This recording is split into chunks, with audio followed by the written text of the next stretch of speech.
Waalaikumsalam warahmatullahi wabarakatuh. wabarakatuh. Baik, marilah kita mulai perkuliahan pada siang hari ini dengan bacaan basmalah.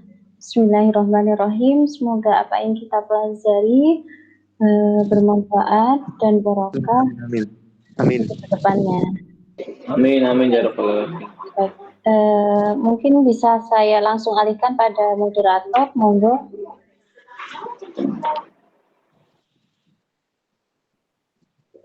Kelompok 1 apa sudah hadir? Kang Aris. Gini ku hadir nawa dereng. Kang Aris. Ya monggo. Moderator siapa? Atau sih dereng hadir ku. Atau sih. Iya, Kang Aris belum masuk ya, Kang Aris.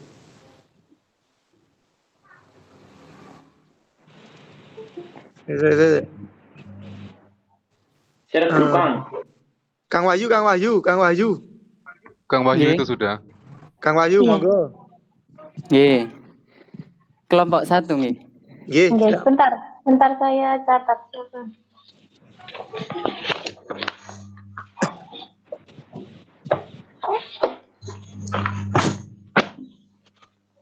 Namanya siapa, Mas? Wahyu? Wahyu Alan Wijaya. Bukan, Bu. Muhammad Triwahyu Safitra. Muhammad Triwahyu Safitra. Nggih. Iya. Masnya pemateri sekaligus memoderator ya, karena yang pertama ya, Mas ya. Apa ya? Mboten, nanti yang materi ada teman-teman saya. Oh, sampean apa? Moderator? Nggih. Oh iya. Ya wis monggo. Saya share screen sebentar nggih. Heeh.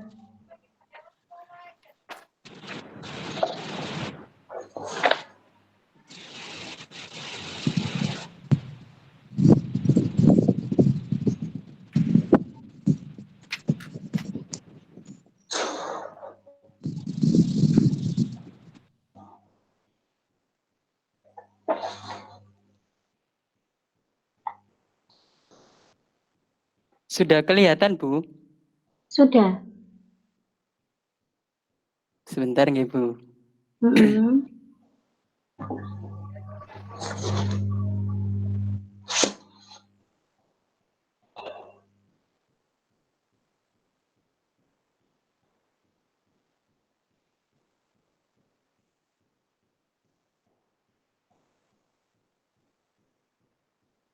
Baik, teman-teman, kita mulai untuk presentasinya. Assalamualaikum warahmatullahi wabarakatuh. Waalaikumsalam warahmatullahi wabarakatuh.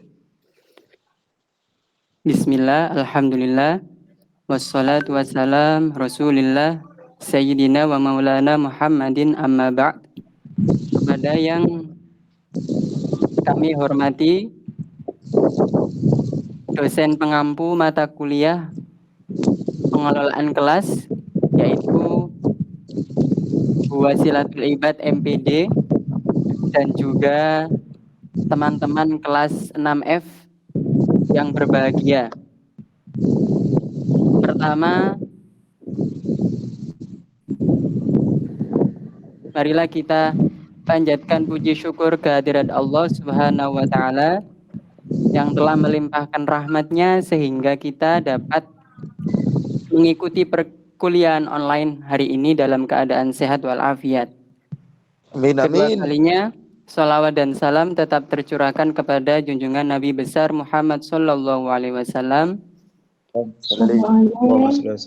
yang telah membimbing kita dari zaman kegelapan menuju zaman yang terang benderang, yakni ad-dinul Islam wal iman.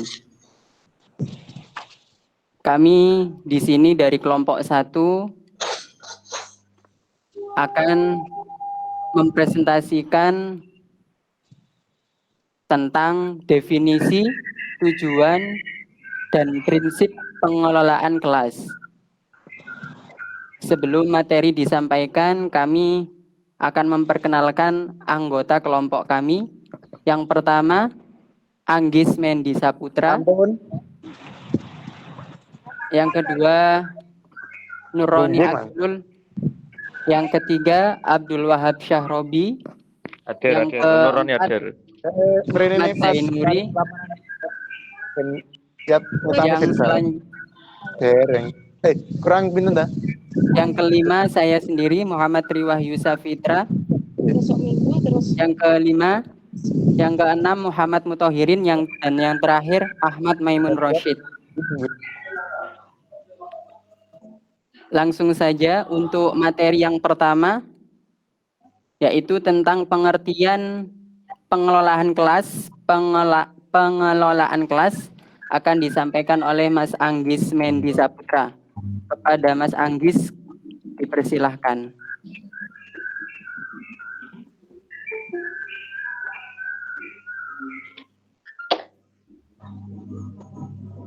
Mas Anggis.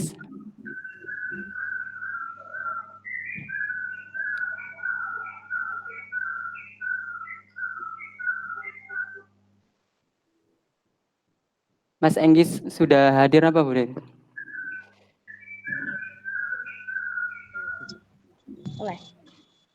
Dereng. Katanya dereng, Kang. Kang Agis durung mlebu, Kang.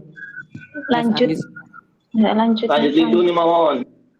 Kang Agis durung ono, Kang Zainuri ae. Nggih. Baik, materi akan disampaikan oleh Mas Ahmad Zainuri. Izin pose Kang Wahyu.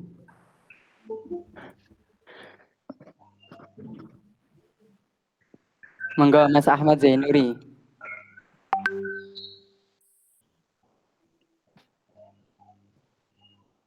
Monggo Kang Ahmad.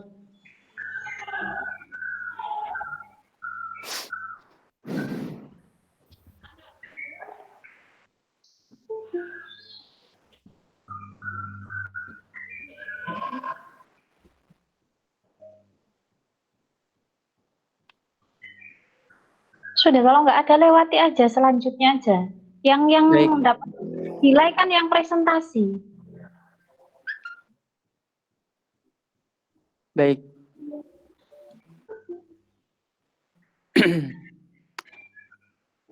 Untuk mencapai keberhasilan pembelajaran dalam kelas, apakah yang harus dilakukan seorang pendidik? Sebentar. Nggih. Tadi kata saya bilang, Mas Tri, dengan moderator sama pemateri ya? Bukan, Bu. Saya bukan Nggih. pemateri.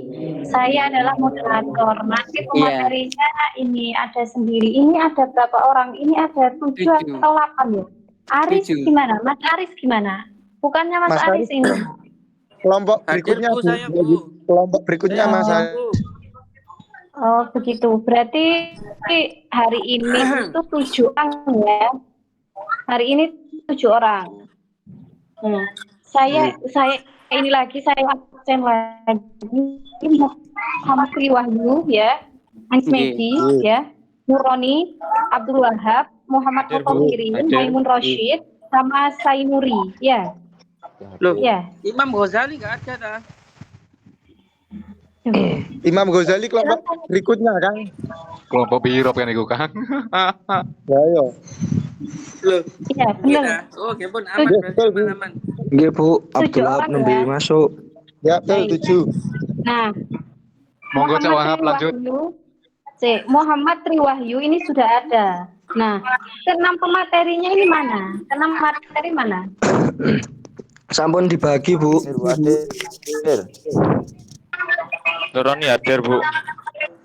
Iya sudah, yang hadir-hadir saja yang menjelaskan. Nggih, Bu. Dimulai dari awal mawon. Kang Monggo, Agis Mas Tri. yang pertama iki.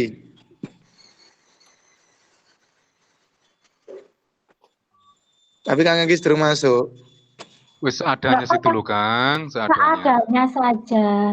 Jangan dibuat ribet. Seadanya juga. Nanti di belakang kan bisa sih, Bang. Nggih, Bu. Iya Nggih. kan? Kelompok 2 Yang ada ini. saja menjelaskan dulu. Misal adanya prinsip ya sudah prinsip gitu loh. Apa ada ya sudah jelaskan.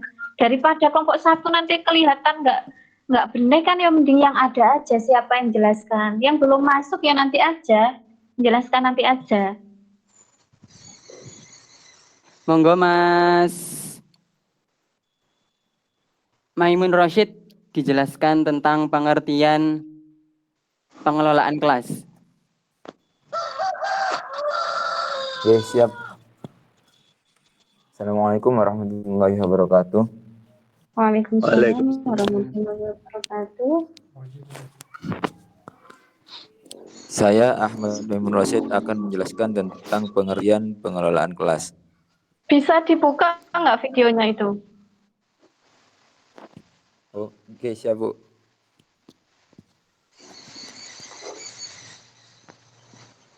Yang menjelaskan nanti dibuka aja biar kita ini berhadapan-hadapan. Oke. Kita mulai. Untuk mencapai keberhasilan pembelajaran dalam kelas, apakah yang harus dilakukan seorang pendidik?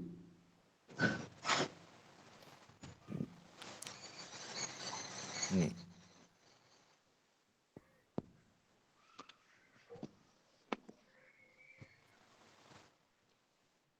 Apakah definisi dari pengelolaan kelas? Nah, definisi pengelolaan kelas adalah pengelolaan kelas dalam bahasa Inggris sering disebut dengan classroom management. Pengertian pengelolaan kelas pada umumnya mengacu pada kegiatan suatu usaha yang dilakukan oleh penanggung jawab kegiatan belajar mengajar atau membantu dengan maksud agar dicapai kondisi optimal sehingga dapat terlaksana kegiatan belajar mengajar seperti yang diharapkan.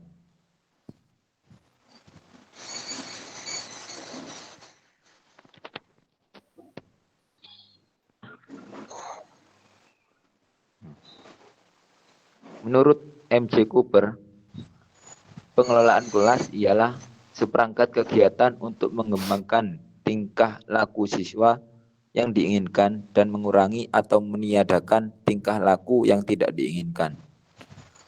Mengembangkan hubungan interpersonal dan iklim sosio-emosional yang positif, serta mengembangkan dan mempertahankan organisasi kelas yang efektif dan produktif.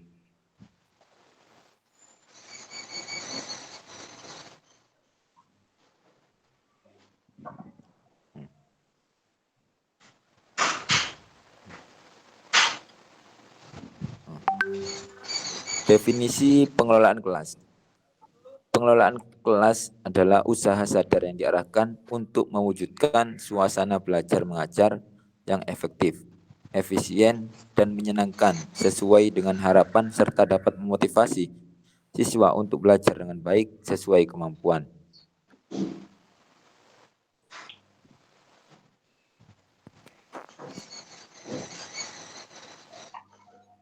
Cak Wahab, mic-nya dimut dulu Cak Wahab.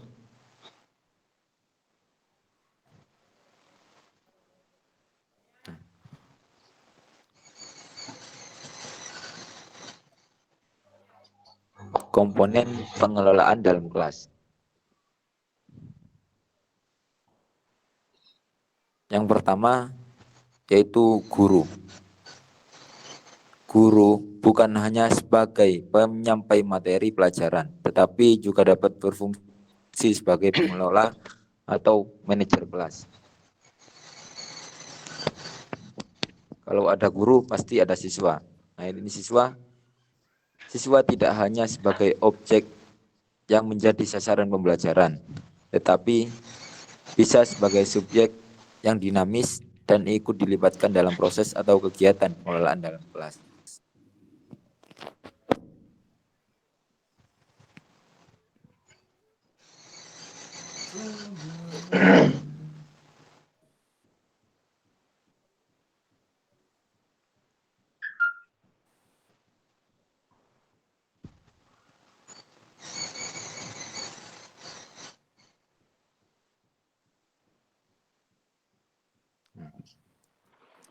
Syarat pengelolaan kelas.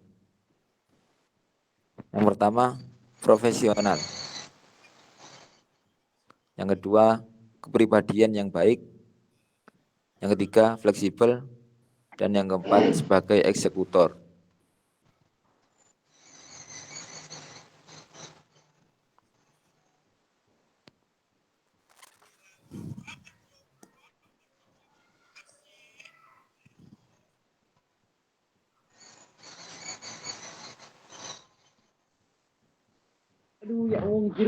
Kelas yang terkelola dengan baik harus ada hubungan harmonis. Jadi antara guru dan siswa harus ada hubungan yang harmonis gitu, agar terjadi pengelolaan kelas yang baik. Yang kedua yaitu keterlibatan siswa secara aktif. Yang ketiga, dan efisien.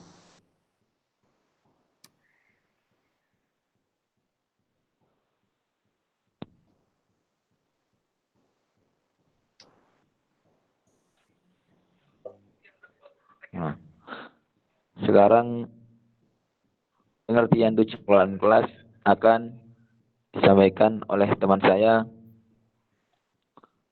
Kang Anggis Mendi.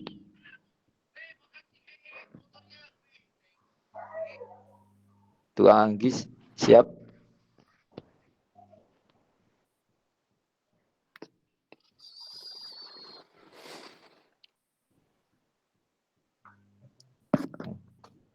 Mas Anggis, halo. Mohon maaf, untuk tujuan pengelola kelas akan disampaikan oleh Ahmad Zainuri karena kemarin sudah perjanjian seperti itu. Monggo Kang Zainuri.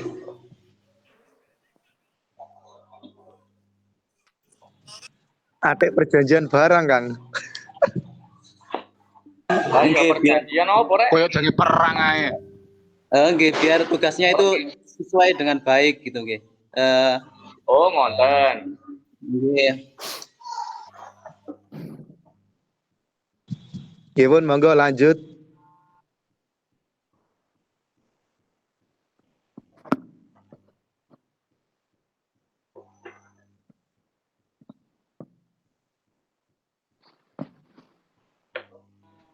Monggo Kang Ahmad Zainuri.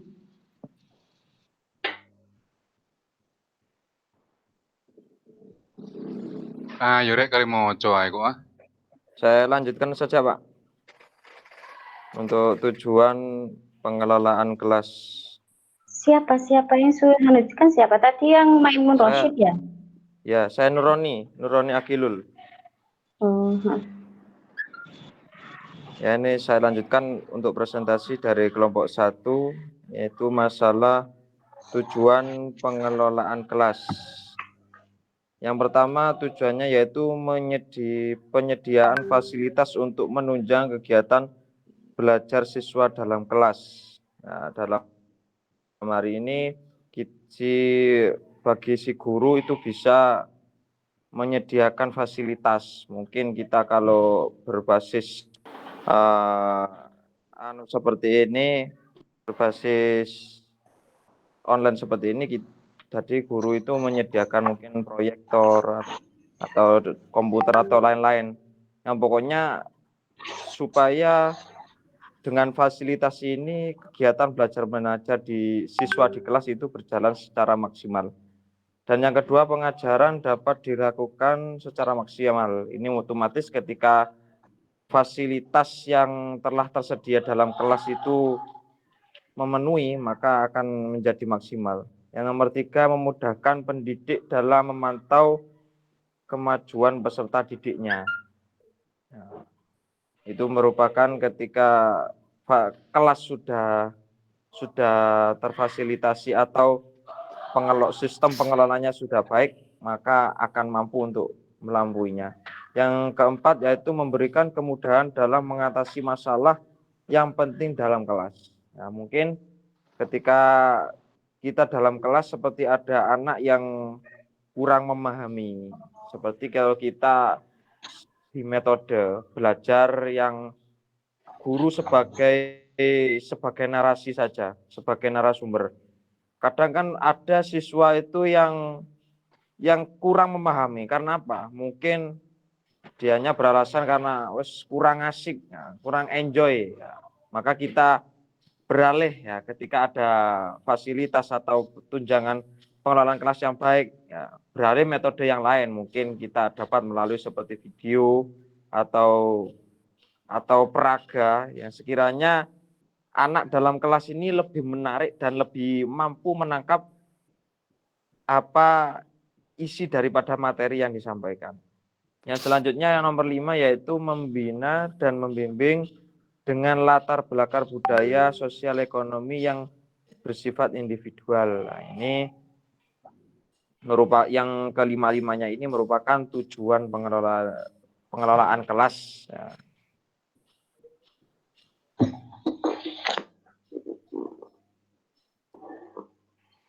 Selanjutnya kita membahas masalah prinsip pengelolaan kelas. Ya.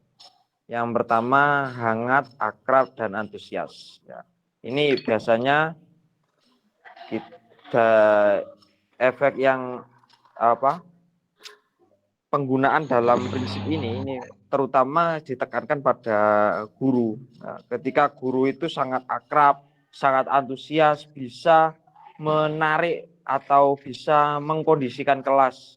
Ya, mungkin ada anak yang kurang memperhatikan dalam pelajaran, seperti mungkin bermain sendiri atau bercakap-cakap sendiri. Ini ketika guru itu antusias, bisa mengkondisionalisasikan kelas, maka akan mewujudkan pengelolaan kelas yang baik. Yang dua, tantangan. Biasanya kalau di kelas, biasanya murid, ayo coba kalian baca halaman sekian. Nah, ini merupakan tantangan. Nah, tantangan juga melatih terhadap siswa yang ada di kelas itu. Dia berani apa tidak dalam membaca. Dia berani apa tidak dalam menjawab soal. Ini merupakan tantangan. Yang selanjutnya bervariasi. Bervariasi ini berbeda-beda. Berbeda-beda seperti kalau ada anak yang sukanya bicara. Oh ya, ayo coba masnya ya, maju, coba menerangkan. Soalnya apa? Anak ini sukanya berbicara. Nah, maka ini dicoba untuk menerangkan. Ini terus keluasan ya. Keluasan ini merupakan salah satu pengelolaan kelas. Penekanan pada hal-hal yang positif ya. Seperti anak yang memberikan materi atau mencoba menerangkan ya dari peserta didik. Ini membawa hal-hal yang agak negatif ya. Maka ini bagi si guru yang ada di kelas ini harus mengarahkan pada hal yang positif ya. Terus yang selanjutnya yaitu penanaman disiplin diri. Ya, ini sangat dipentingkan ya. Disiplin ya. Seperti kalau ada tugas PR di kelas ya. Ini maka si peserta didik ini harus ditekan untuk mengerjakan apa tugas itu. Karena apa? Ini untuk melatih kedisiplinan diri. Lanjut.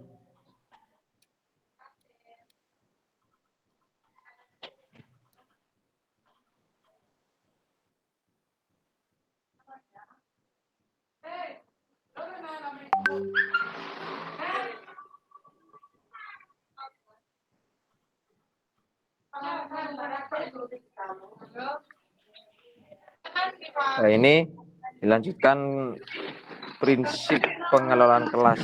Ini menurut beberapa sumber. Pertama, bersumber dari Muhaimin Iskandar. Ya.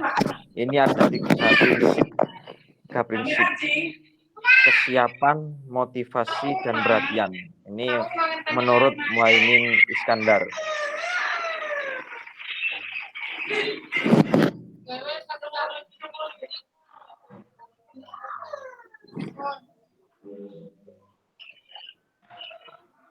Persepsi, retensi, dan transfer. Ini adalah seluruhnya pendapat prinsip kelas yang disampaikan oleh Muhaimin Iskandar.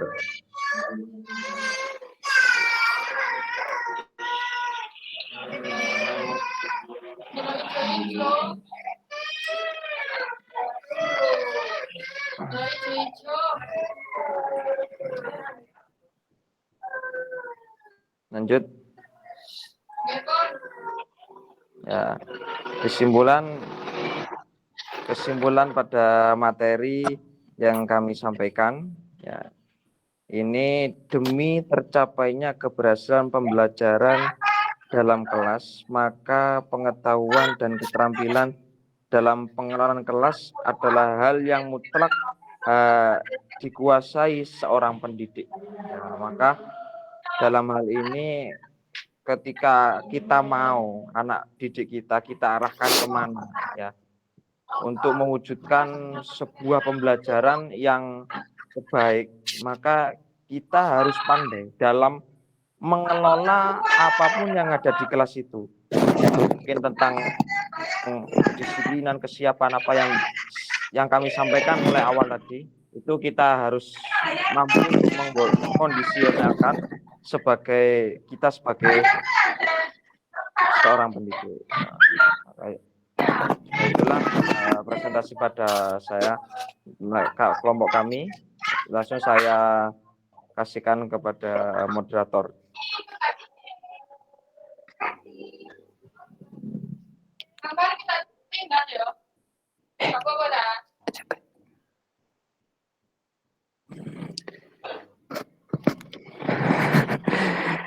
Terima kasih disampaikan kepada teman-teman yang tadi sudah menyampaikan materinya. Untuk berikutnya kita buka untuk sesi tanya jawab kepada teman-teman. Barangkali ada yang mau bertanya tentang materi yang sudah kami sampaikan tadi. Kami persilahkan. Mau tanya ya? Nggih. Sebentar dulu, sebentar Pak. Ya, Berarti ini nanti sebentar dulu ya. Ini berarti nanti yang dapat nilai dari satu kelompok ini cuma 3 ya? Cuma 3 orang ya? Nanti yang jawab teman-teman yang tadi belum ikut menyampaikan materi, Ibu. Oh ya. Baik, berarti kalau ada yang menjawab dari ini yang dapat nilai yang sama, tidak presentasi, tidak menjadi, jangan salahkan saya nanti ya, sesuai prosedur ya kan. Jadi bagi yang belum presentasi nanti mohon ini menjawab pertanyaan lah, begitu kira-kira ya. G. Ya, Bu. monggo dilanjutkan. ya, mau tanya Bu. Tanya siapa dari siapa, namanya juga Misalkan dapat kan nilai. Yang tanya itu juga dapat nilai, jadi namanya siapa? Nama saya Ahmad Sapirin, kelas 6F. Ya, Ahmad Sapirin ya. Ahmad Sapirin. Ya Bu. Mau tanya, kan kita ini sebagai calon guru PAI ya. Yang saya tanyakan bagaimana cara kita supaya siswa bisa tertarik dan interaktif dengan materi yang kita sampaikan. Itu pertanyaan dari saya. Saya ucapkan terima kasih ya. Assalamualaikum. Yang lain bisa ikut menjawab betul Bu? Enteng pertanyaannya. Yang lain itu nanti menambahi ya, kalau ada menambahi. Oke Bu, siap. Yang menambahi juga dapat nilai. Terima kasih Mas Sapirin atas pertanyaannya. Ada lagi, dibuka lagi. Berapa pertanyaan, Jawab Kang? dulu. Tiga Dulu pertanyaan. nanti ditambahi sama teman-teman yang lain. KB pengen nilai Menyampaikan materi. Buatin masalah nilainya Bu, kadang gemes ningali Pak Sapirin takut itu. Nilainya Bu. Gantian minta korek. Guru bingung Bu. Kalau nilai pertanyaan. Yang bentuk bagian tanglet mungkin menambahi mawon. Ya, monggo Mas Wahyu. Mas Wahyu kemana ya? Halo. Oke. Ya, Terima kasih Mas Sapirin atas Putus. Iya Kang Edi, sudah teko apa sampean? Ya mau tanya Kang. Ayo ndang sampai no pertanyaan nih. Tadi Sebentar, disebutkan moderator dulu, moderator. kelas. Ini siapa yang tanyakan? Saya bilang, saya atas nama Muhammad Saya Edianto dari 6F Bu. Saya Edianto dari 5F mau bertanya. Alamat, status. Langsung ke ini ya, Muhammad Triwahyu ya. Halo. Sebentar. Mas Muhammad Triwahyu sebagai moderator masih ada di sini. Muhammad Triwahyu. Masih ada itu Bu, masih ada. Kendala sinyal paling. Maaf. Masih ada. Bu, suaranya terputus Bu. Iya. Suaranya terputus Bu, jadi kurang jelas. Iya. Baik, Ananda sambil ini ya, sambil dicatat ya. Nanti diulang lagi. Dicatat pertanyaannya loh, dicatat. Nanti bisa kesimpulannya nanti kan enak ya. Nggih. Siap Bu. Ya, tadi ada yang bertanya itu dari Pak Edi Yanto. Monggo Pak ke. Saya mau tanya Bu. Izin mau tanya Bu. Saya Kang Edi dulu. Di masalah bahwa definisi daripada pengelolaan kelas. Ke Mas Tri, jangan ke saya dulu. Ke Mas Tri dulu. Mas Tri mencatat. Halo Mas Tri. Oke, siap. Nggih, monggo Mas Tadi Pak Edi. di makalah bahwasanya definisi kelas adalah pengelolaan usaha sadar. Berarti kalau ada usaha sadar berarti ada usaha yang tidak sadar.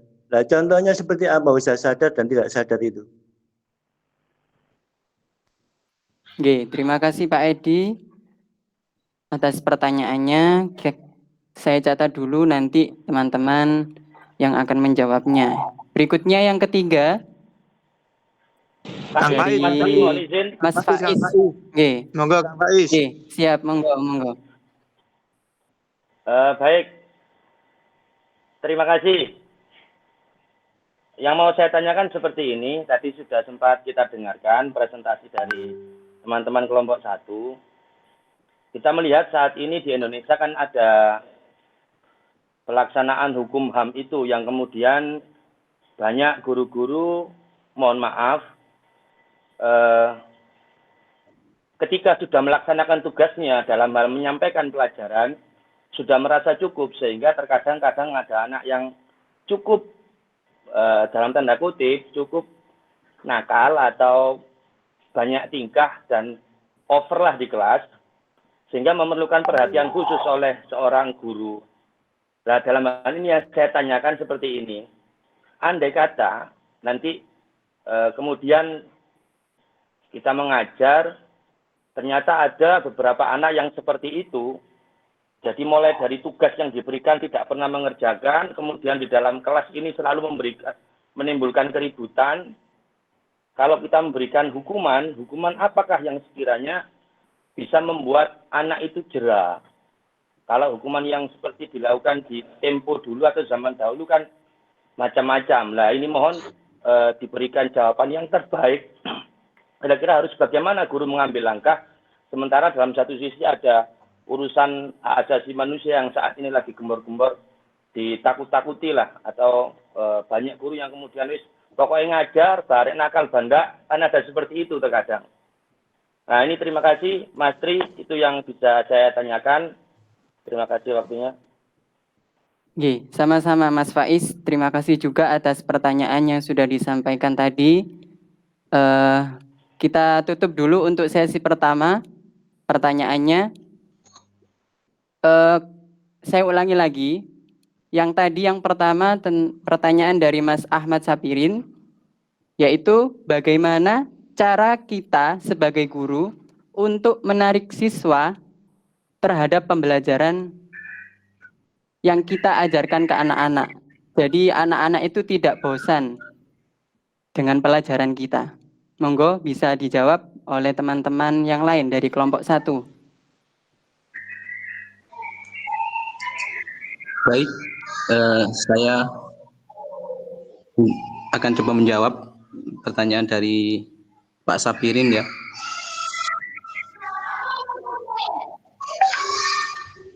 Bahwasanya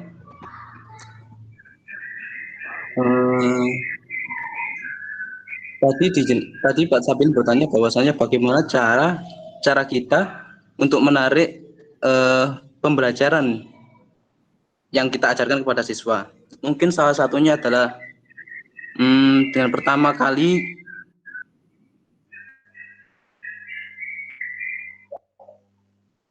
kemudian mengajak kepada siswa bagaimana sih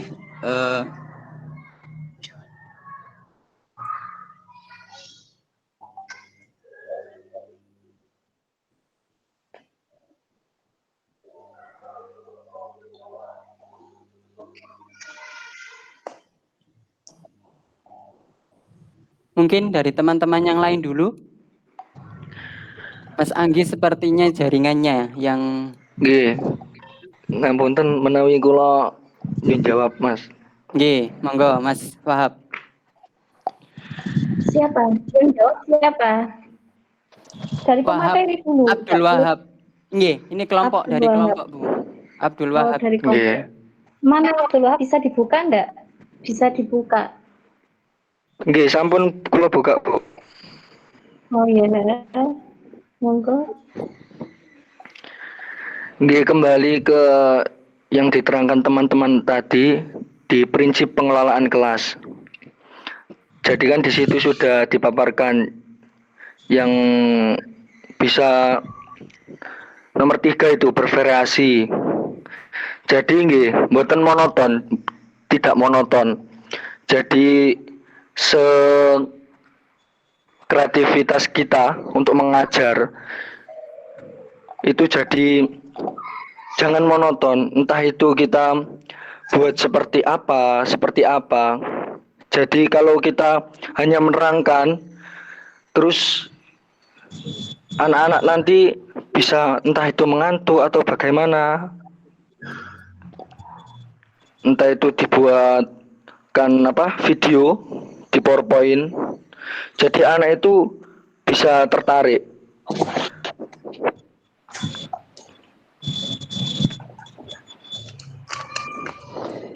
Oke, Mas Wahab, terima kasih atas jawabannya. Saya tambahi, tadi Mas Wahab sudah menyampaikan bahwasanya untuk menarik siswa, kita bisa melakukan variasi pembelajaran. Dalam salah satu variasi pembelajaran itu, kita membuat PowerPoint, atau juga bisa membuat video pembelajaran, atau bisa cari sumber. Sekarang banyak sekali sumber di YouTube, banyak sekali video-video pembelajaran yang menarik, sehingga kita bisa download dan bisa kita tampilkan ke anak-anak, sehingga anak-anak juga tertarik dengan video pembelajaran yang kita sampaikan. Mungkin dari kelompok yang lain ada tambahan tentang bagaimana cara untuk menarik siswa terhadap pembelajaran kita. Saya akan menambahi. Halo. Oke, monggo. Monggo, Mas. Saya siapa itu harus sebutkan namanya. Masih Iya. ingat ya Bu ya? Iya. Nanti ke belakangnya juga gitu ya, Bu. Saya misal siapa menambahi gitu ya. Ya, saya Zakaria. ingin menambahi. Untuk bisa menarik perhatian atau minat belajar pada seorang anak, yang perlu kita ketahui itu yang pertama, kita harus mengetahui sumber permasalahan, pokok permasalahan. Kira-kira anak-anak ini tidak mau merespon atau tidak ada imbal balik daripada keterangan yang kita terangkan dengan baik, itu karena faktor apa? Karena faktornya itu banyak sekali. Ada kalanya karena guru ini kurang menguasai materi. Guru kurang menguasai materi ini juga dampaknya banyak terhadap anak-anak. Karena penjelasannya yang bulat, ruwet, akhirnya anak-anak ini kurang berkenan, sehingga timbul masalah. Bisa dengan rame, bisa dengan ngobrol dengan temannya sendiri atau yang lain. atau karena ada faktor kecemburuan karena guru pilih kasih. Nah, guru pilih kasih akhirnya anak timbul kecemburuan, ala paling sing diperhatekno arek iko ae rasa-rasa. Atau karena guru kurang menarik, ini juga bisa. Yang jelas untuk bisa memahami semua itu dan bisa membangkitkan minat anak-anak dalam belajar, kita harus tahu faktor-faktornya. Kalau memang faktor karena pemateri ini kurang menguasai materi, ya kita kembalikan pada pemateri. Kalau mau mengajar, belajar terlebih dahulu, mungkin seperti itu. Kalau memang guru terlalu membosankan, gayanya monoton, atau biasanya, mohon maaf, orang sepuh-sepuh yang diajarkan ini anak muda milenial, bahasanya kurang keren, ya juga pengaruh. Mungkin itu dari saya. Yang lainnya monggo. Oke, terima kasih Mas Zakaria sudah menambahi jawaban dari Mas Wahab tadi. Mungkin dari teman-teman yang lain, Mas Adi tadi. Mas Adi tadi mau nambahi ini saya pamungkas 6F ya. Nambahi apa? Dari pertanyaan soal Pak Safirin tadi sedikit. Memang benar apa yang dikatakan Zakaria nih ya. Menguasai kelas apa permasalahannya. Tapi semua itu memang dikembalikan kepada pendidiknya masing-masing. Sebagai contoh lah, saya memang di lembaga saya itu memang seperti itu. Banyak lulusan S1, sebagian hampir 50%. Mereka memang pendidikan S1 dan keguruan. Tapi ternyata apa? Jiwa mereka bukan termasuk pendidik.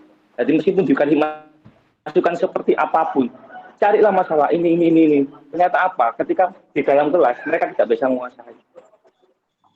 Jadi inti yang saya sampaikan, semua itu memang dari diri guru masing-masing. Bagaimanapun keadaannya. Bahkan meskipun nggak harus lulusan S1, kalau memang dia punya jiwa pendidik, insya Allah dia bisa menyampaikan tanpa dicari tahu masalahnya, dia pun tahu sendiri, oh ini harusnya begini. Itu. Kirang langkung kalau nyuwun pangapunten ya. Niku yang pengalaman yang saya terima selama ini. Jadi semua itu kembali ke pendidiknya masing-masing. Matur suwun. Assalamualaikum.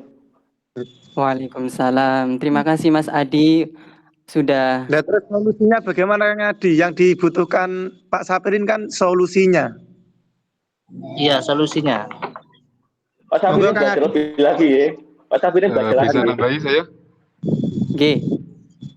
Kalau menurutnya Kang Adi kan dikembalikan ke gurunya masing-masing lah. Terus kalau pribadi Kang Adi bagaimana solusinya? Seperti dengan Pak Safirin.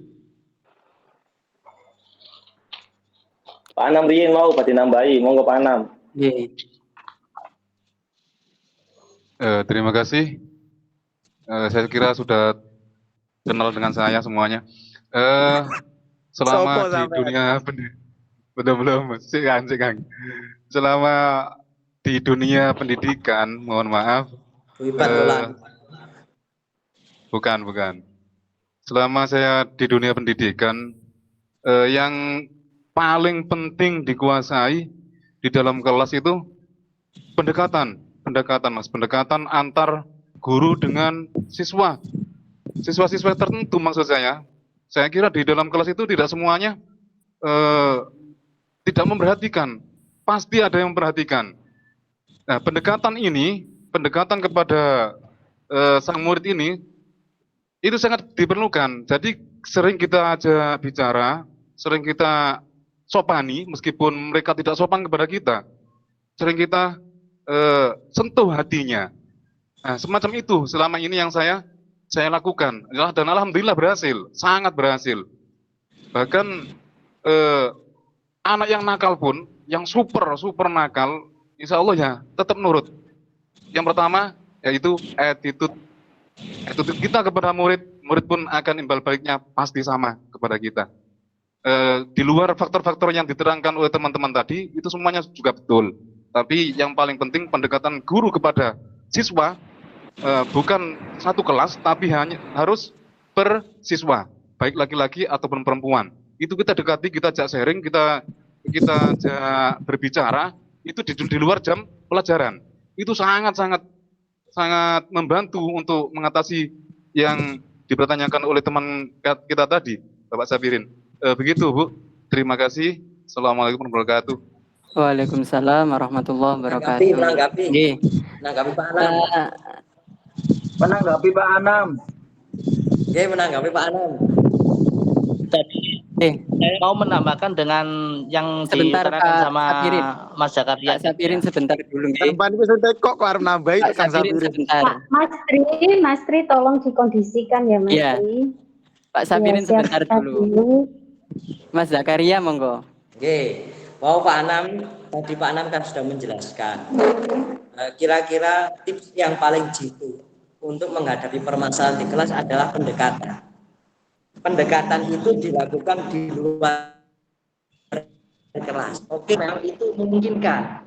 Sedangkan kita tahu di sekolah-sekolah yang sifatnya full day school, ini kan di kelas jam sekolah itu istirahat cuma 2 kali kalau nggak salah, jam 10 sama zuhur. Nah, jam 10 sama zuhur itu kalau kita gunakan pendekatan berarti memotong waktu anak-anak untuk istirahat. Kemudian kalau di luar jam sekolah berarti setelah anak-anak pulang kira-kira jam 5. Apakah mungkin? Gitu loh. Sedangkan guru ini tidak semuanya rumahnya dekat. Tidak semua juga bisa ketemu dengan orang tua, dengan anaknya di luar jam kelas. Gimana? Kira-kira yang disampaikan Pak Anam ini memungkinkan apa tidak? Mungkin kalau saya Mungkin, Mas. Pendekatan dilakukan kalau pendekatan dilakukan di kelas. Tri, halo Mas Tri. Kenapa? Karena dengan adanya pendekatan di kelas dapat memicu para siswa untuk timbul rasa kecemburuan antara siswa satu dengan siswa yang kedua. Kemudian ada lagi, mungkin yang paling pas pendekatan itu dilakukan oleh seorang guru di rumah, ya melalui ajaran-ajaran ulama sekolah, mungkin dengan mendoakan, dengan atau cara-cara yang lain atau seperti apa, dan itu pasti sudah dilakukan oleh guru-guru. Oke, terima kasih. Menanggapi. Mas Tri Mas tolong Zakaria. dikondisikan ya. Untuk Sudah, Pak, ini disimpulkan, mawon. karena ada 2 pertanyaan yang belum terjawab, kita lanjut ke Simpulkan. pertanyaan kedua ya. Tadi jadi banyak sekali cara, banyak Dikelirkan dulu aja, Kang Waya, dikelirkan. Bagi teman-teman kan banyak yang belum mengajar. Ya mohon maaf. Dikelirkan aja dulu masalah ini. Saya kira saya tanggapi dulu untuk Mas Zakaria. Pendekatan itu tidak harus di jam istirahat. Di jam kita mengajar pun bisa sangat bisa mencuri hati anak-anak, itu sangat bisa. Ya kalau belum mengajar memang kita merasa sulit. Kalau kita sudah terjun di lapangan sangat memungkinkan. Terima kasih. Mengajari nanti pengalamannya ketemu. Kalau praktek mengajar Mas Tri setiap tolong hari pagi, dikondisikan siang, ya. sore dan malam sudah saya praktekkan, dan hal itu sudah pernah saya coba. Tapi Nanti bisa diskusi di luar. Mengenali karakter dan pertama kan mengenali karakter semua siswa Terima kasih Mas Zakaria. Kembali ke moderator. Mas Tri tolong moderator yang ini ya apa? Ya Pak Moderator, Pak Moderator. Kalau Ya, itu misal tadi. timbul pertanyaan baru, nanti aja pertanyaan ini diteruskan ya. Baik, Jadi kesimpulannya dari jawaban dari teman-teman tadi, banyak sekali cara yang kita peroleh untuk menarik siswa, yang dari Mas Wahab sampaikan dengan variasi. Terus dari Mas Zakaria tadi tentang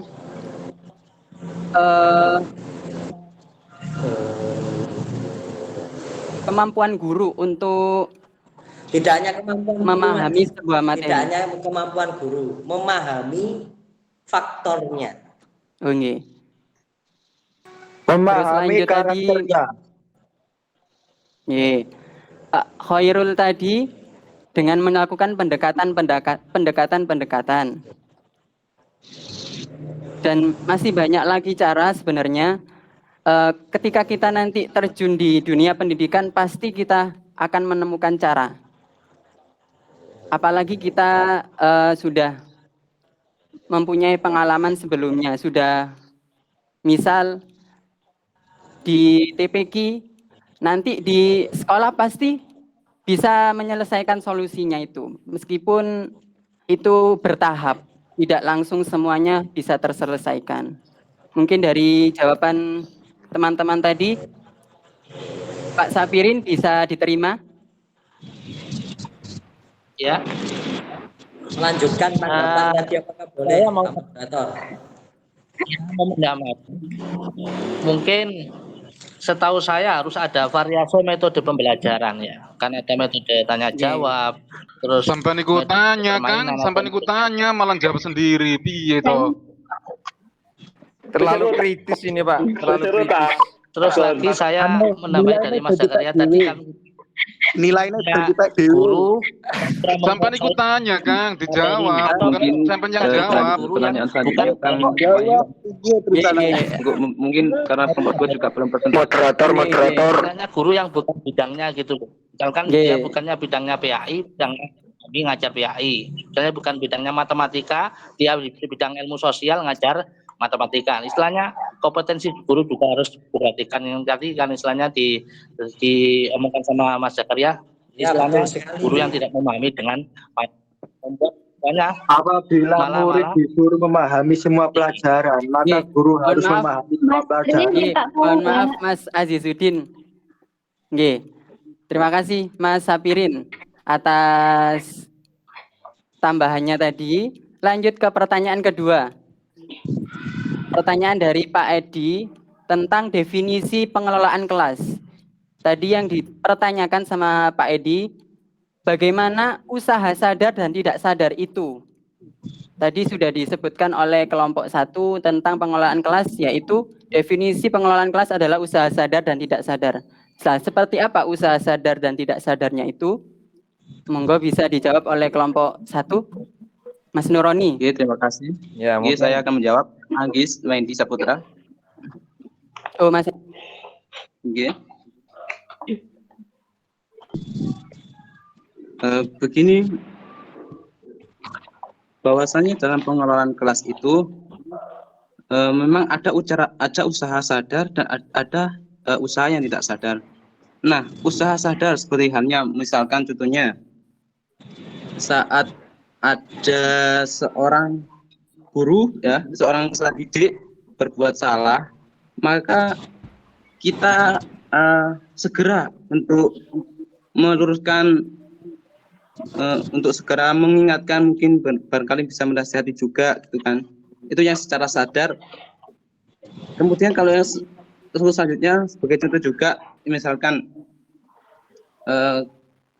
kalau kita saat memberikan materi pelajaran gitu kan, peserta didiknya itu tidak mengerjakan.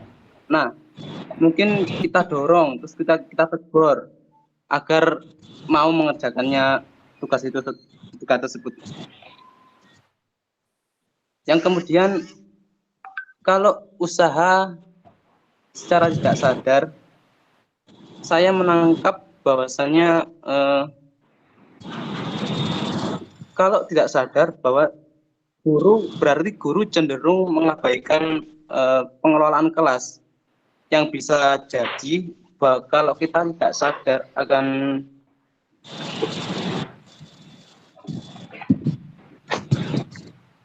di pembelajaran yang negatif, akan menimbulkan situasi pembelajaran yang kurang kondusif gitu.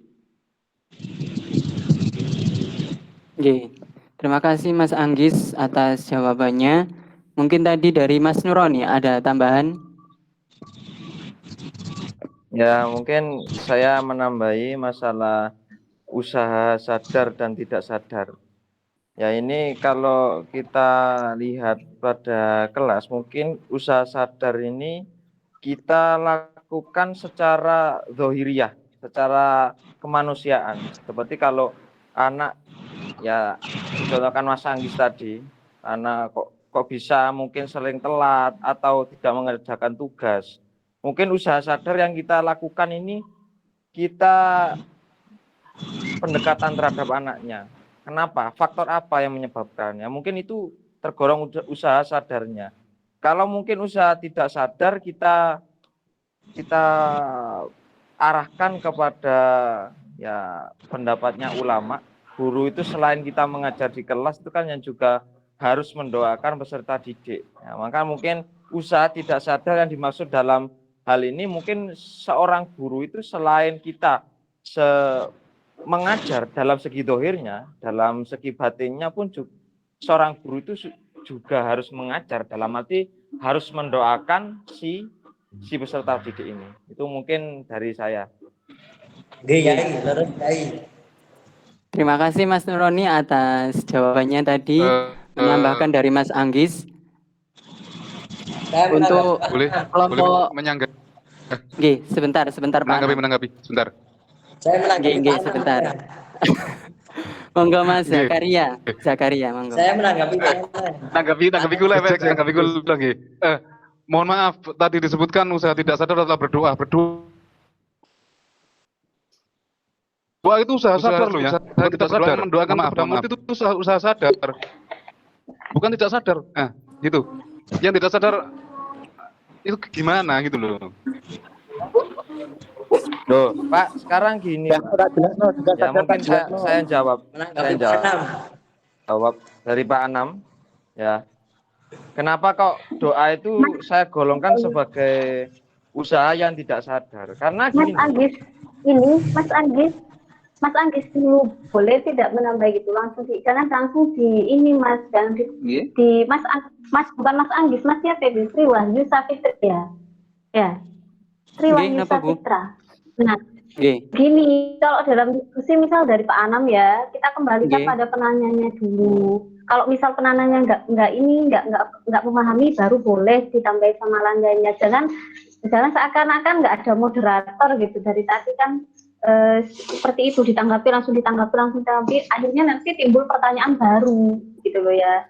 Jadi harus ke moderator dulu, bagaimana dinilainya. Kalau memang belum ini, nanti ditanggapi yang lainnya. Baru teman-teman yang lain gitu. Siap. Nanti di akhir saya.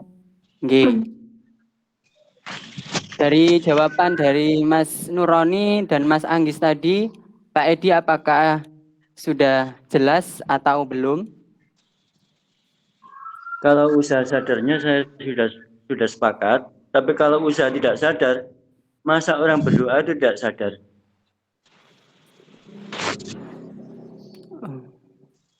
Usaha tidak sadarnya yang belum pas di hati saya gitu loh.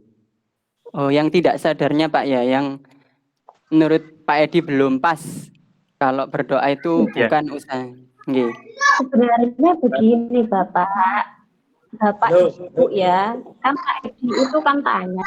Kalau memang pertanyaannya memang tidak ini ya, dijawab sederhana mungkin. Pak Edi itu kan tanya, bagaimana pengelolaan kelas adalah usaha sadar. Kalau usaha tidak sadar gimana? Ya kalau usaha tidak sadar berarti bukan pengelolaan kelas, kan cukup seperti itu. Kalau tadi mendoakan itu usaha sadar. Usaha sadar tadi itu. Benar yang dikatakan Pak Imam. Greget saya sama pertanyaan ini. Sebenarnya kan cukup jawabannya itu gini. Kalau usaha tidak sadar itu berarti bukan pengelolaan kelas. Usaha tidak sadar itu bisa tidur, mabuk. Dan itu tidak bisa disebut dengan pengelolaan kelas. Kalau mendoakan, ya itu usaha sadar namanya. Oh cukup di kalimatnya situ itu harus kritis lah Pak. Mas itu pas siapa? Pak. Masuk. Pak Wahyu Safitra kan saya bilang. Mas Edianto itu kan bilang, tambah saya yang ini kan, maksud saya itu nanti saya terakhir. Tapi saya greget sama pertanyaannya kan. Pengelolaan kelas adalah usaha sadar, terus titik, ya kan? Nah, kalau usaha tidak sadar gimana? Jawabannya cukup. Kalau tidak sadar berarti bukan pengelolaan kelas, iya kan? Kan begitu. Masuk. Kan ya benar. Berarti usaha tidak sadar apa? Ya banyak lah.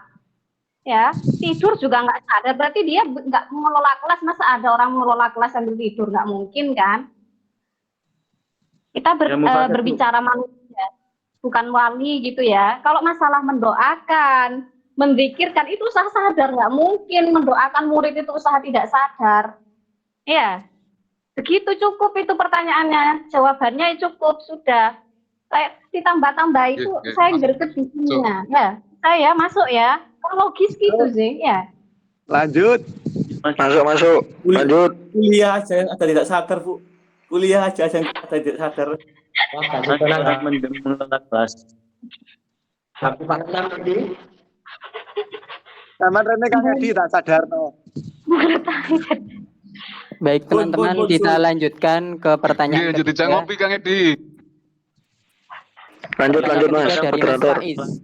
Mas Faiz tadi mempertanyakan bagaimana memberikan sanksi kepada anak-anak yang nakal biar ada efek jera.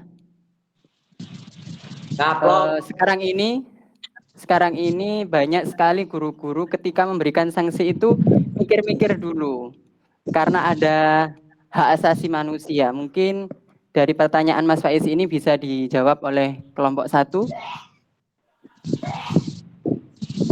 Monggo Mas. Ya, mungkin saya Nuroni. Ya, saya Nuroni mencoba menjawab.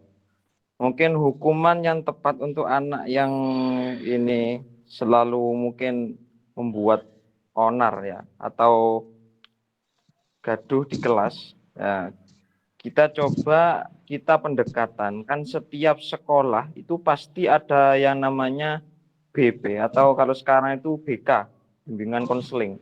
Dalam arti guru yang ditugaskan untuk mengatasi atau mengayomi pada anak-anak yang punya perhatian khusus ya.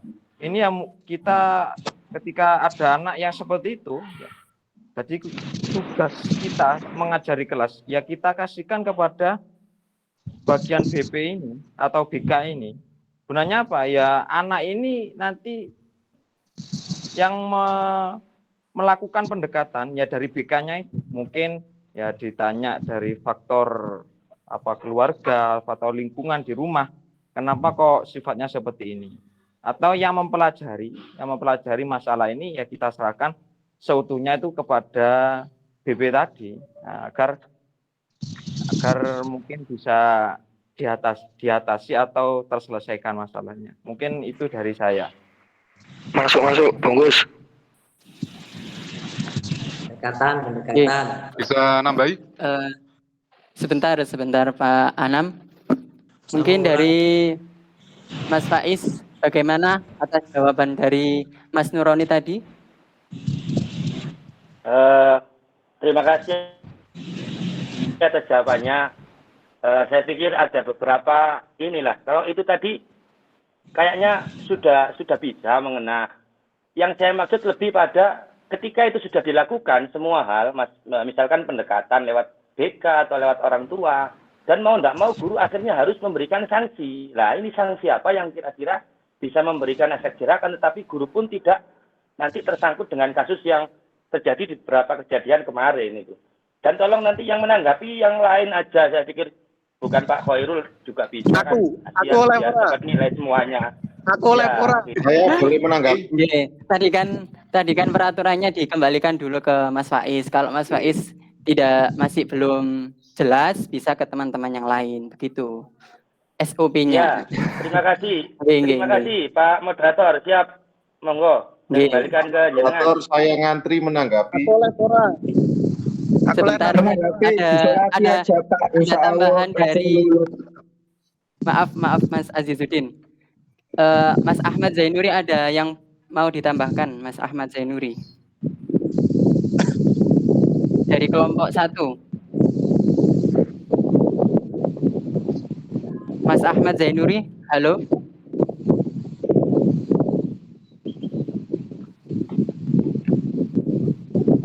Oh betul arah iku Kang Ucul. Ket mau disebut gak metu. Baik. Apa ini dari teman-teman kelompok lain Tadi ada dari Mas Zakaria. Mas Zakaria dulu tadi. Urutannya nggih. Mas Azizuddin itu Kang ngantri. Saya menanggapi Pak Anang. Oh, menanggapi Pak Anang. Anikul kan, iya. Saya Pak Anang. Kang Aziz sama Kang Anikul. Mas Imam dulu, Mas Imam, Mas Imam. Ini Muhammad Muthahirin belum jawab sama sekali. Ahmad Zainuri tadi sudah jawab ta? Belum Bu, belum. Sepertinya jaringannya Bu. Nah, Muhammad Muthahirin sama Ahmad Zainuri. Belum berkontribusi sama sekali. Mas Azizuddin.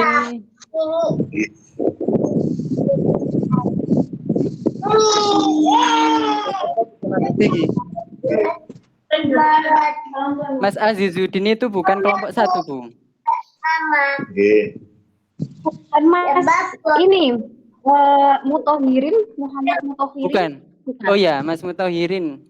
Belum Mas bisa Muthahirin masuk. Belum bisa gabung. Belum bisa masuk. Muhammad Muthahirin sama Ahmad Zainuri itu belum.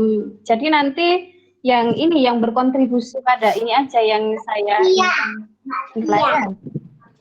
Nggih. Maaf Pak Moderator sama Ibu, saya mohon izin. Saya kelompok 1 bukan, Barangkali Kang Wahyu. diberi kesempatan teman-teman yang lain, saya pikir juga punya pemikiran dan ingin menjawab, akan tetapi mungkin kalah delay, ngoten. Jadi yang sudah menjawab, mohon diberi kesempatan teman-teman yang lain. Kasihan Iya. maksudnya. Betul. Terima kasih. Mas Faiz, terima kasih Mas Faiz. Tadi yang pertama Mas Imam Syafi'i, monggo Mas Imam. Iya, pun mboten litune dulu ta. Mboten. Ya pun. Tanggapi. Ini tak tanggapi. Saya ingin membantu menjawab pertanyaannya Kang Faiz kan, kalau menurutnya yang sebelumnya kan itu belum menjurus ke tindakannya. Yang dibutuhkan jawabannya dari Kang Faiz kan tindakannya. Nggih Kang Faiz nggih.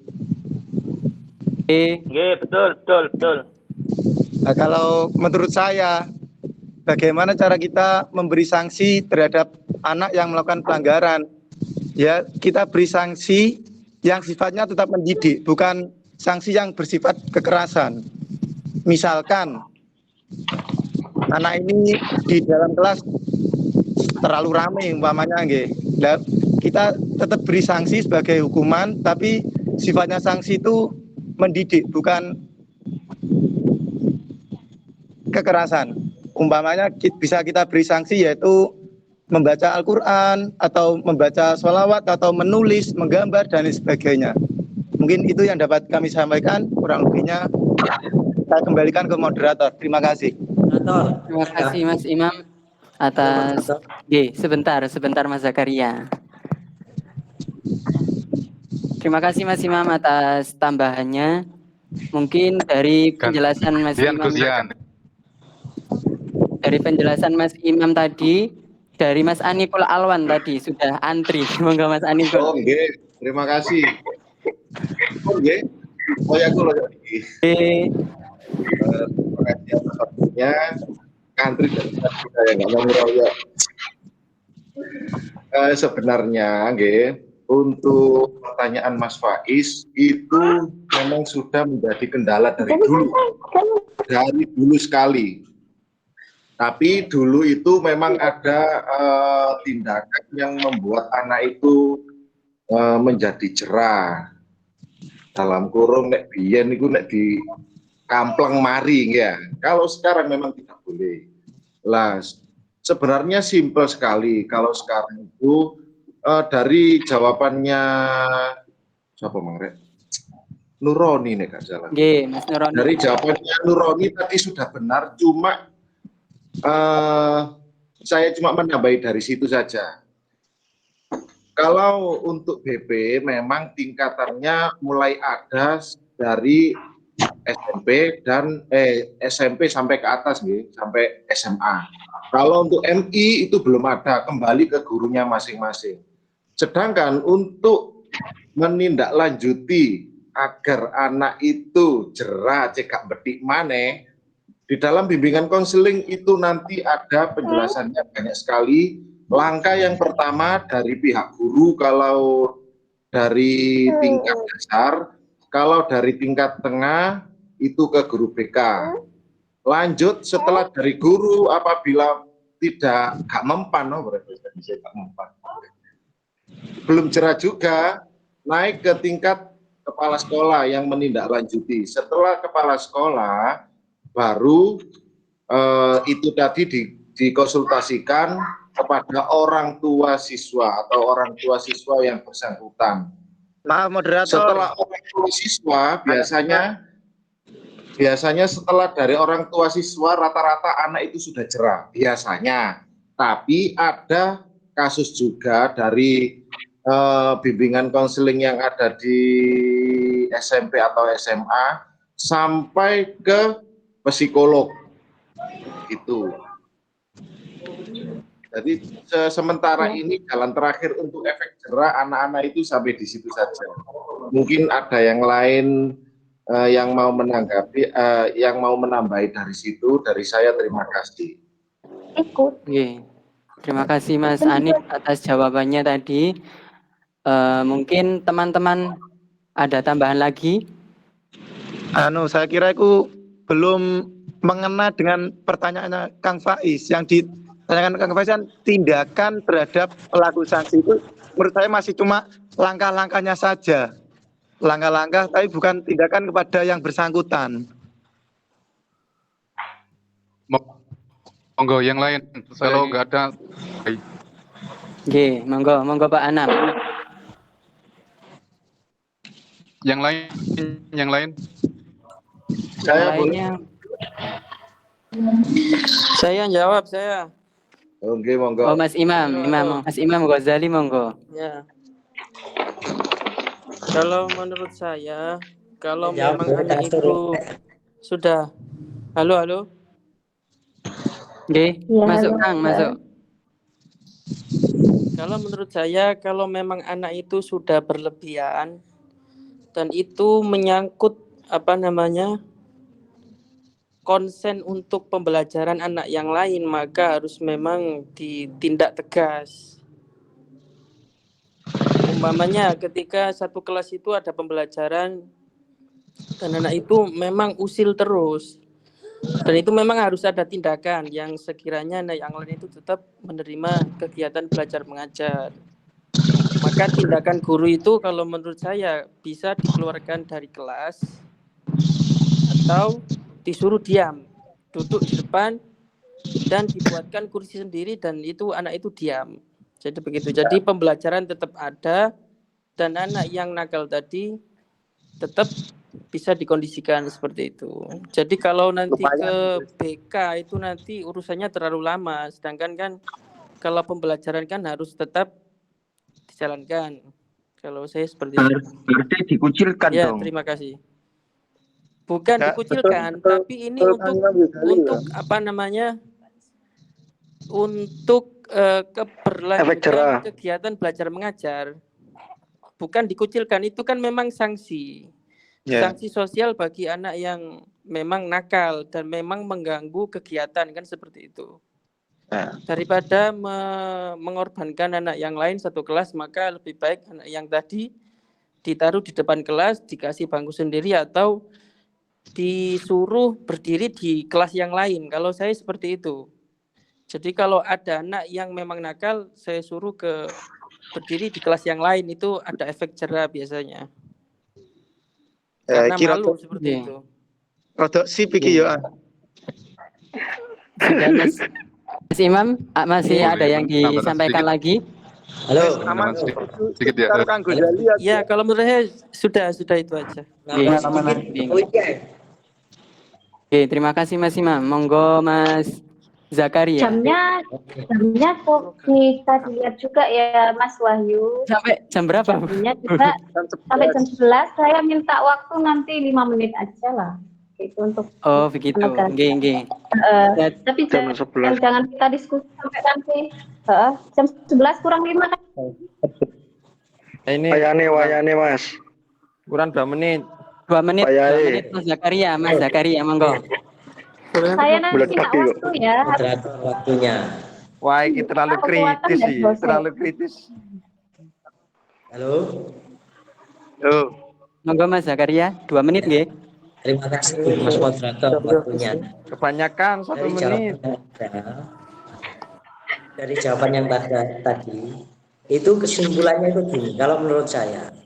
Jadi untuk menindaklanjuti siswa yang sudah melewati batas, ini ada 2 tindakan.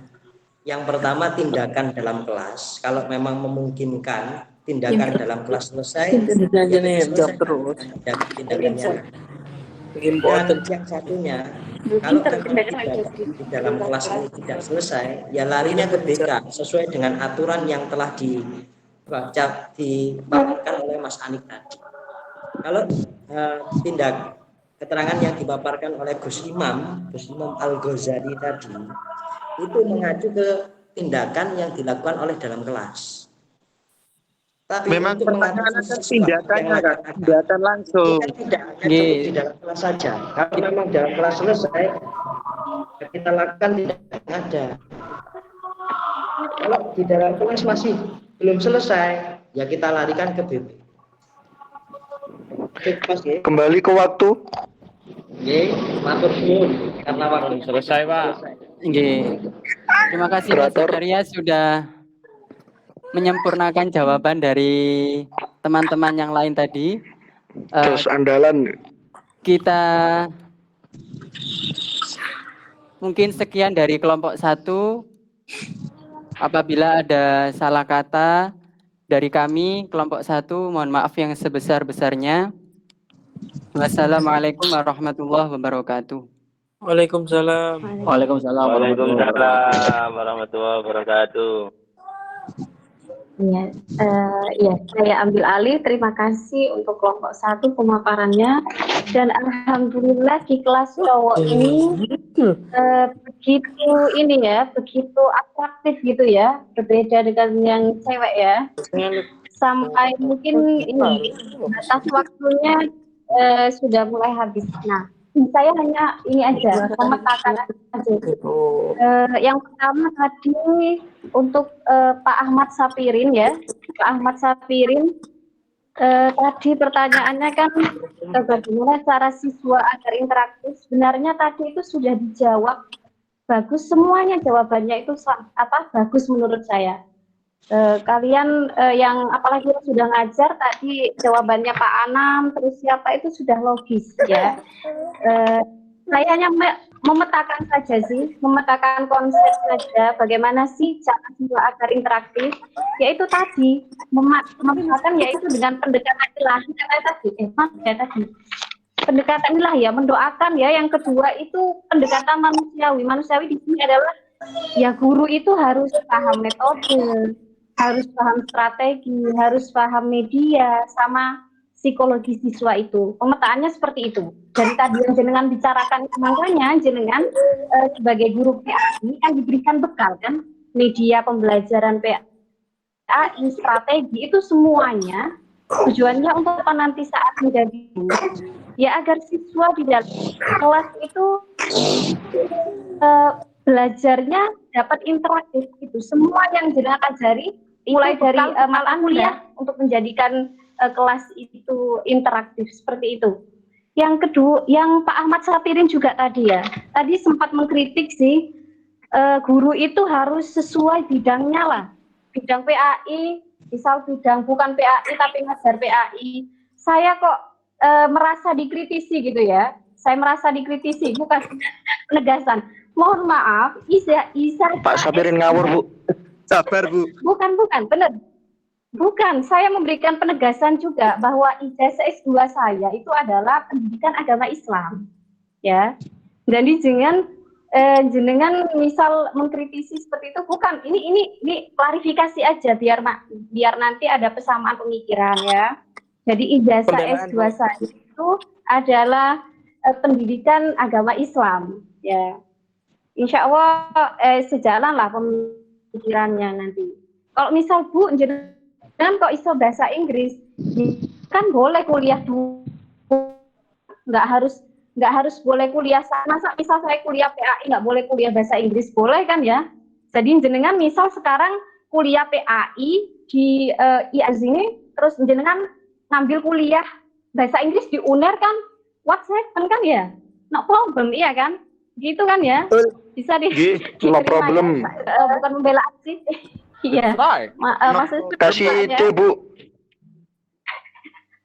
Ya Pak Ahmad ini apa siapa ini? Pak Ahmad Sapirin. Pak Ahmad Kalau Sapirin. multi talent kan nggak apa-apa, Bu. Multifungsi. Nggak apa-apa, ya. Mengklarifikasi aja, jadi biar sejalan gitu ya. Bu, mau lihat ijazahnya boleh, silakan. Ijazah saya ngawur Pak Sapirin. Agama Islam. Terus Pak pengen lihat ijazah bahasa Inggris boleh, nggak apa-apa. Silakan temui saya. Maksud saya, kalau kita kembali, mohon maaf ya, kembali ke materinya Pak Mahfur kemarin di profesi keguruan, guru yang profesional itu seharusnya kayak gitu, itu secara formal, secara dari pemerintah kan kayak gitu, maksudnya saya itu. Tapi kalau misalkan ada kompetensi lain, problem kan tidak masalah. Kan itu kan Pak Sapirin semua orang seperti itu. Sip. Berarti sudah sesuai kompetensinya ya Pak Sapirin, saya Pak Sapirin. Ya. Oke, Laras. Pripun Mbak, sesuai mboten? Halo. Untuk masalah kompetensi itu tidak diukur dengan ijazah, diukur dengan kemampuan. Kalau ijazah tidak memiliki, tapi kemampuan memiliki, ya nggak apa-apa. Betul. Iya. Masuk. Iya. Ijazah hanya formalitas kertas. Iya. Terus yang kedua, pertanyaan kedua tadi ini pengelolaan kelas adalah usaha sadar sudah dijawab ya tadi. Terus yang ketiga ini bagaimana sih cara menangani anak yang nakal gitu ya? Sebenarnya tadi itu jenengan dari jawaban jenengan semuanya itu sudah merupakan pengelolaan kelas, sudah terampil dalam mengelola kelas kan. Pengelolaan kelas adalah usaha yang terampil dari guru atau keterampilan yang dimiliki guru, berarti dari jawaban jenengan itu semua sudah terampil jenengan sebenarnya. Tinggal diaplikasikan saja, semuanya sudah benar ya. Jadi berarti dari jawaban jenengan, saya menilai jenengan itu sebenarnya sudah terampil dalam mengelola kelas, seperti itu ya. Tinggal diaplikasikan saja. Nah, yang perlu saya tegaskan di sini Bapak siapa tadi? Ahmad Habita ya. Sebelum muncul masalah dalam pengelolaan kelas sendiri, sebelum muncul masalah itu ada yang namanya sebuah dimensi pencegahan, Bapak. Ya, jadi langsung bisa pengelolaan kelas tidak berhasil gitu tidak. Jadi pengelolaan kelas itu usaha terampil yang di dalamnya pasti ada masalah, ya, pasti ada masalah. Sebaik apapun gurunya, sebaik apapun siswanya, pasti ada permasalahan, ya. Nah, dari permasalahan tadi ada yang menengahi sebelum timbul masalah tadi, atau mungkin ketika timbul itu meminimalisir lah, itu ada usaha pencegahan ya, ada usaha pencegahan di situ. Apa saja dimensi pencegahannya? Di sini diterangkan bahwa banyak dimensi pencegahannya nanti akan dibahas pada makalah selanjutnya. Yang diantaranya itu kesadaran sebagai guru, juga kesadaran sebagai siswa, paham pengelolaan kelas. Nah, ini misal nanti sudah timbul masalah dan guru itu tidak bisa menyelesaikan, berarti gurunya itu tidak paham pengelolaan kelas, gitu. Tapi yang dari saya melihat Anda tadi dari semua pendapatnya, insya Allah sudah paham pengelolaan kelas. Tinggal sebelum terjadi masalah itu gimana sih dimensi pencegahan itu? Ya, jadi sebelum ada masalah itu ada dimensi pencegahan dalam pengelolaan kelas itu seperti itu. Yang terakhir dari pendapatnya Pak Anam tadi sudah masuk di sini adalah membuat kontak sosial yang baik antara guru. Itu termasuk juga pencegahan. Nah, bagaimana nanti kalau sudah timbul masalah? Ini nanti panjang ulayannya itu akan dibahas pada kelompok 5. Kelompok 5 atau kelompok 6 ya. Ya. Bagaimana solusi yang efektif menangani permasalahan dalam kelas, kalau nggak salah. Mungkin begitu saja ya Pak. Ya, kelompok 5, usaha preventif dalam menghadapi masalah dalam pengelolaan kelas. Ini akan nanti dibahas pada kelompok 5. Seperti itu, detailnya, secara formalitas bagaimana. Tapi tadi itu sudah mengena semua menurut saya. Begitu mungkin kira-kira Bapak Ahmad Tabisa ya? Sabata. Bait sabata. Iya, Sabata. Bait sabata. Ya Bu, Nggih, terima Bapak. terima kasih. Nggih. Ya, Pun ya. mungkin ngeten mawon nggih. Ngeten mawon nggih. Nggih, absen. Ya, absen nanti saya share di Google Classroom jenengan absen di situ nggih. Nggih. Nih, ada pertanyaan lagi? Boten. Terus mungkin ada request mungkin gitu Bu. Minggu depan saya pengen lihat istilahnya. Request jadi menantu, Bu. Enggak ada request. Enggak ada. Calon menantu Ya ampun, kabeh nggih. iki, Bu. Sakit kalau tutup nggih. Jomblo. Maaf Bu, monggo. ada tugas Bu ya. Di GCR ada tugas. Gimana? Belum paham itu saya Bu. Google Classroom ada tugas kayaknya. Di Google Classroom ada tugas. Enggak, Pak, saya enggak share tugas ya. Saya share ini aja, absen. Yai, mboten enten tugas, Yai, mboten enten. Kakak Oh, alhamdulillah. Syukran. Tugas. Kan jaluk nilai, kan jaluk sing mulang ae keliru. Tugas kelompok Bapak minggu depan itu berarti kelompok 2 kan ya? Iya. Nggih, Bu. Ya, mohon dipersiapkan. Baik, akhir kata dari saya. Mohon maaf jika ada salah kata, penyampaian, dari tingkah laku, dan lain sebagainya. Kurang lebihnya dari saya, mohon maaf. Assalamualaikum warahmatullahi wabarakatuh. Waalaikumsalam Waalaikumsalam warahmatullahi wabarakatuh. wabarakatuh.